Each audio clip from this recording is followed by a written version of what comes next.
السلام عليكم ورحمة الله تعالى وبركاته. التحلي بالمسؤولية، إحياء التربية الإسلامية الثانية إعدادي. على بركة الله، أولا غنديرو واحد التطهير نص الأفكار وعناصر الدرس، ثم نمر إلى الإجابة عن الأسئلة.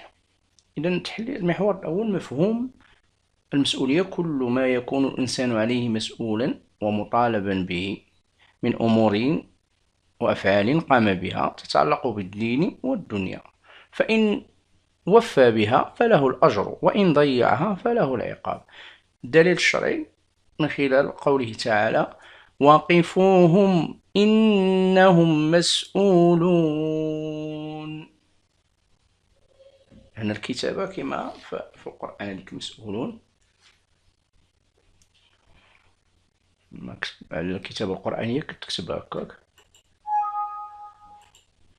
الأسس التي تقوم عليها المسؤولية: اعتنى بالتربية الإسلام بالتربية على التحلي بالمسؤولية، سواء كانت فردية أو جماعية. شريطتها أن يتوفر في من يكون مسؤولا شرطان أساسيان: أول شرط تكون قوة ديال الشخصية، ثاني تكون الأمانة. قوة الشخصية المتمثلة في القوة والحفظ والعلم، العدل والقسط والرحمة، وقوة الإرادة والأهلية لتحمل تلك المسؤولية.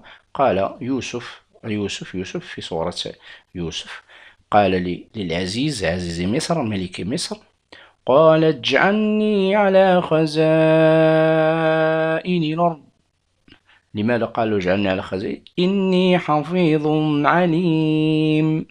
إني حفيظ عليم يعني في صفة ديال الحفظ، أنه حفيظ يعني أمين وقادر على تحمل المسؤولية، وعليم له علم بالتخزين وكيف سيخزن هذه الحبوب. الأمانة وهي استشعار مراقبة الله تعالى في السر والعلن، وبها يتم حفظ الحقوق ورعاية مصالح الناس. قال تعالى في سورة القصص: قالت إحداهما ابنتا شعيب قالت إحداهما يا أبت استاجره إن خير من استاجرت القوي الأمين. إذا أنواع المسؤولية: عندنا مسؤولية تجاه الله سبحانه وتعالى، تجاه الخالق، وهي أعظم مسؤولية وأهمها بإخلاص العبودية لله وعدم الشرك به ومعصيته. المسؤولية تجاه النفس، إذا تجاه الله الخالق، تجاه النفس، تجاه الغير، تجاه المحيط. المحيط كنعنيو به البيئة المحيطة بنا والرفق بالحيوانات. إذا هذا أنواع المسؤوليات جميعا. والمسؤولية المشتركة يتحمل كل إنسان نصيبا على قدر ما لديه من إمكانيات، فمسؤولية العالم أكبر من مسؤولية العالم أكبر من مسؤولية الجاهل، ومسؤولية ذي السلطة أكبر من مسؤولية من لا سلطة له. وعن عبد الله بن عمر رضي الله عنهما عن النبي صلى الله عليه وسلم قال: ألا كلكم راع وكلكم مسؤول عن رعيته. هاد مسؤولون كنديرو على الواو غير هنا،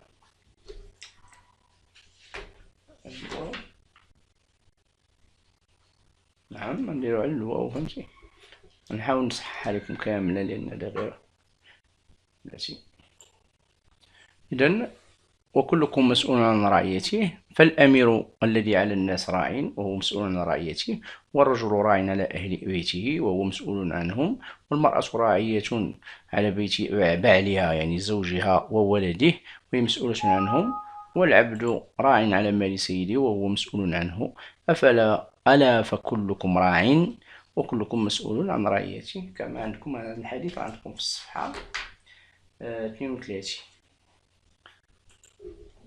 الآثار ديال التحلي بالمسؤولية: الإخلاص في العمل وإتقانه والمداومة عليه، حماية النفس والمال والعرض، تحقيق السعادة في الدارين، الطمأنينة والراحة النفسية، نيل محبة الناس واحترامهم وتقديرهم، تنمية المجتمع وتحقيق الأمن والاستقرار الاجتماعي.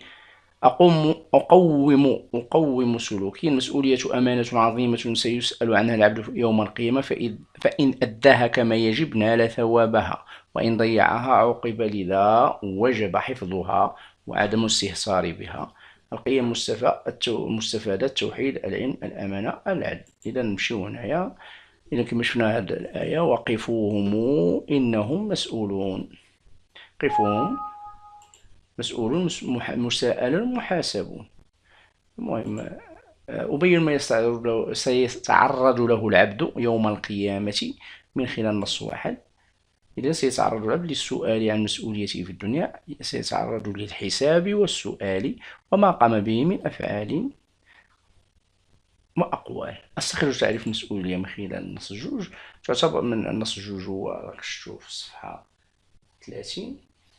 تعتبر المسؤولية من الأمانة الملقاة على عاتق كل مسلم مكلف، وهي استعداد فطري لدى الإنسان بأداء ورعاية ما كلف به من أمور دينية ودنيوية، ويجازى على ذلك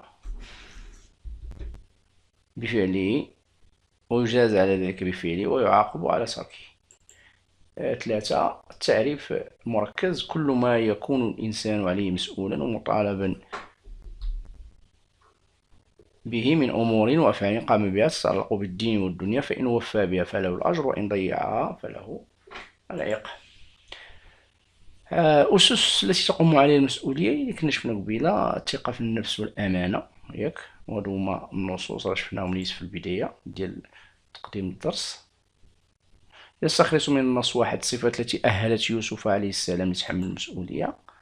الصفات هي الحفظ والعلم. قال: إني حفيظ عليم. ياك، قال: إني حفيظ عليم. أبين من خلال النص الثاني صفات موسى عليه السلام اللي جعلت شعيبا عليه السلام يستأجره: القوة، الرحمة، أنه قوي، وأنه رحم بنات شعيب وهما يريدان أن يسقيا الأغنام أو الدواب. والأهلية، أنه أهل للمسؤولية ويستحق هذه المسؤولية، وكذلك الأمانة. أربط بين النصين، هو الربط هو هذا. واستخلص أسس المسؤولية، وديك الخطة طلعتكم: قوة الجسم والإرادة، الأمانة، العدل، العلم، الرحمة. بعض من أبين مسؤولية الجن والإنس، هذه الصفحة 32: وما خلقت الجن والإنس إلا ليعبدون، ولا تقتلوا أنفسكم إن على الله أعوذ بالله الرجيم، ولا تقتلوا أنفسكم إن الله كان بكم رحيما. ولا تقتلوا أنفسكم إن الله كان بكم رحيما. إذن أبين مسؤولية الجن والإنس من خلال النص الأول: واتجاه من تكون مسؤوليتهما، يعني الجن والإنس، أمام الله سبحانه وتعالى، ومتمثلة في العبادة تكون تجاه من؟ تجاه الله سبحانه، تجاه الله أو أمام الله. أعين نوع المسؤولية في النص الجوج: مسؤولية حول النفس وحفظها، التي أوكلها للإنسان نفسه. من المسؤول، من الموكل بها، هو الإنسان نفسه، أوكلها للإنسان نفسه. استخرج أنواع المسؤوليات في النص 3.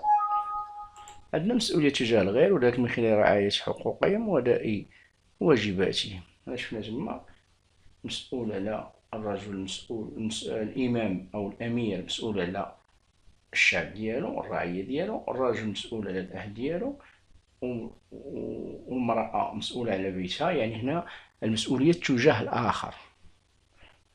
وصنف أنواع المسؤوليات الواردة في النصوص الكريمة هي هذه. حد هنا كانوا غير هادو، فهمنا: تجاه الله سبحانه وتعالى، تجاه الإنسان نفسه، تجاه الغير.